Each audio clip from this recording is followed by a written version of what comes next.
like how I made the effort to like pin an actual real life flower into my hair, and yet I'm still wearing a t-shirt and some sweatpants.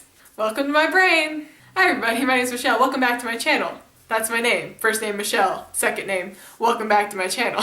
Today I'm going to be doing something really fun, and that is recommending my favorite webcomics. Now I'm sure you probably noticed by now that I'm quite the comic book connoisseur. I really do enjoy reading comic books, and because of that, people tend to like to tell me their excuses for why they don't read comic books for some reason, and usually it has something to do with not being able to afford it or not having a shop nearby. To which I say, you don't need any money or a comic book shop to read comics. All you need is an internet connection, because webcomics exist. So I'm going to go through some of my favorites, and they're all going to be linked down in the description below. I'll link you right to the first page so you can just go ahead and start reading. Also, most of these involve gay characters or romance plots, because that's what I like to read about. But there are webcomics about literally everything. I guarantee you, do some research and you will find something that you'll be interested in online for free. Okay, so the first webcomic that I want to recommend to you, probably my favorite of all time. I've talked about it a little bit before,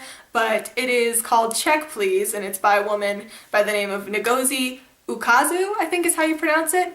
And it is about a young man named Eric Biddle, who is a former figure skating champion from rural Georgia that ends up getting a hockey scholarship to the prestigious Samwell University, which is sort of like a Harvard-ish sort of organization up in the Northeast.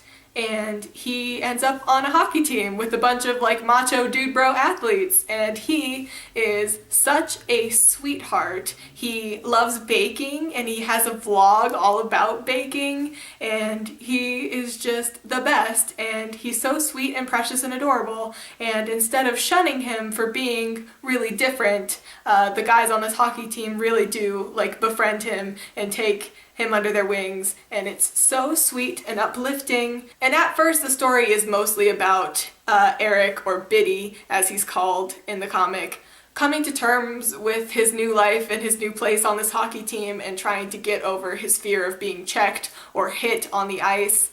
And it slowly morphs into sort of a commentary on being gay in the athletic world, the professional athletic world, and everything about this comic is just so hilarious and so well done and so cute and adorable and uplifting. It reminds me honestly of a Rainbow Rowell book, kind of like a combination of Fangirl and Carry On, kind of like a perfect blend of those two stories, but with hockey as the central focus. Also, I promise you, you don't need to like or understand hockey at all to enjoy this comic, but it is a bonus if you do. Also, the format of this comic is really fun because it was initially made for Tumblr, so instead of having the pages like vertical, they're horizontal to fill up your computer screen, and each update consists of about 10 pages, and it's like a consecutive story. But in addition to the updates, she also has like an in-canon Twitter account for the main character,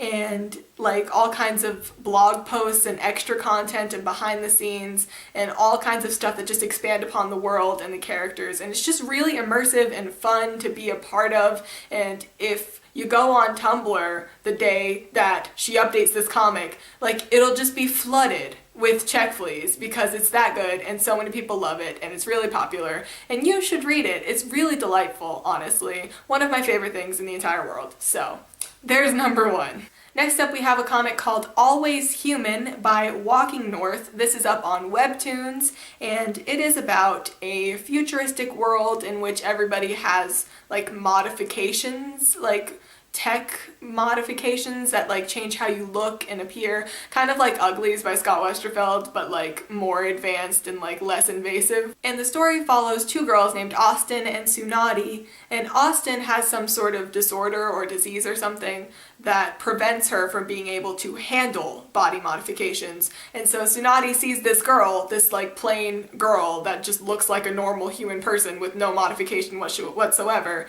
and she's like, whoa, she must be so brave and confident, I have to talk to her.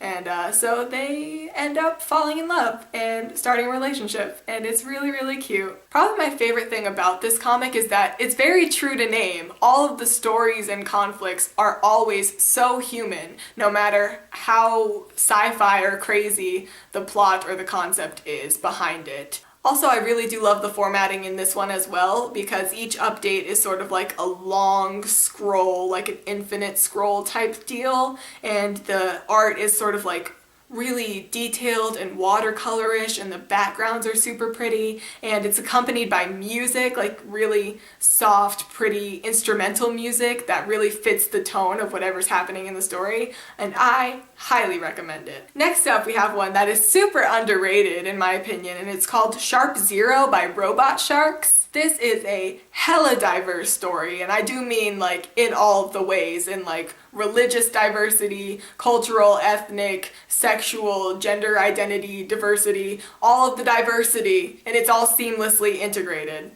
And it's also a world with superheroes, which is super duper fun, and it follows a boy named Elliot as well as a boy named Danny, and basically what happens is that Elliot's friend is trying to set him up with Danny, so she has him go deliver some chicken to Danny, and while he's delivering the chicken, Elliot gets some super magical scientific serum spilled on him called Sharp Zero, and he blacks out, and then he wakes up and he's naked and he's got tattoos all over his body and he's super buff, and he's like, what the hell happened to me? And what happened is he died, and Danny is a superhero that figured out how to bring him back to life because he didn't want that on his conscience, and hijinks ensue. Probably my favorite thing about this, besides the seamless diversity, is just how funny it is, honestly. Like, all of these characters are so wacky and over the top, and I just really enjoy it, and I think you should check it out. Next up, we have Tripping Over You by Susanna Harcum and Owen White. This is a slice of life drama about growing up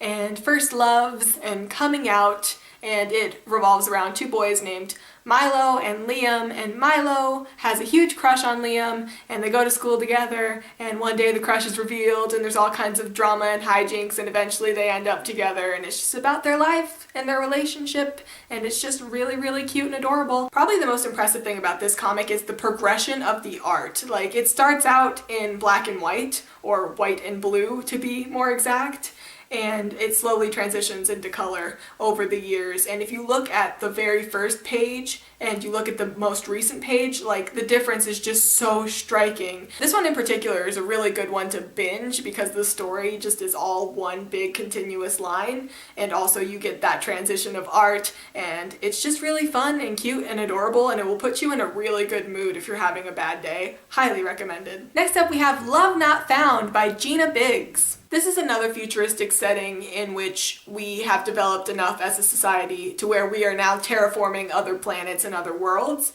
and also society has developed past the point of physical touch. I know that sounds crazy, but it makes sense within the context of the story. And basically what happens is our main character, Abe, bumps into a guy named Miel, and they actually touch because they just accidentally crash into each other, and that's like super taboo, like you're not supposed to touch people in the society, but she's like really fixated and hung up on it. She's like, wow, I really like touching, like I want to explore more touching. So we follow her on her journey to find love with somebody, both physically and emotionally, and it's really cute, but also a lot more serious than any of the other ones I've recommended so far. There's a lot of like grief and sadness involved in Abe's backstory, and it's also a little bit not safe for work-ish. Like, there's nothing graphic explicitly shown on the pages, but sexual content is involved, and it is an important part of the story, so just be mindful of that. But I really enjoy this comic. I think it's a super interesting world, and I'm surprised that it's not more of a mainstream comic because it's just really, really good and really well done. Next up, we have Always Raining Here by Hazel and Belle. This is a completed webcomic, which is nice because you can go binge it and not have to worry about keeping up with it constantly. And it's about a boy named Carter, a teenage boy named Carter, who has just discovered that he's gay, and he's very horny, and he is just trying to get laid, and he fixates on this one other gay kid at his school named Adrian, and just like hardcore like stalks him and annoys him, and it's just really obnoxious, and it's really awkward and hilarious, and it gets more serious and more cute as it goes along, and the two of them do eventually end up falling in love, but it's not done in like a glorifying the bad behavior sort of a way. It's done in like a redemption sort of a way. Like Carter redeems himself and Adrian is finally like, you know, I will go out with you now. And this is another one that went on for a really long time, so you do get to see the progression of art here as well. It looks a lot different from panel 1 to the very last panel. And those are all the comics that I'm going to recommend today because the sun is in my face and the camera battery is running out. But if you would like me to do a part 2 sometime in the future, let me know because I totally will. Also, feel free to recommend your favorite webcomics in the comments below because I would love to check them out. I am really special cause there's only one of me. Look at my smile, I'm so damn happy other people are jealous of me. When I'm sad and lonely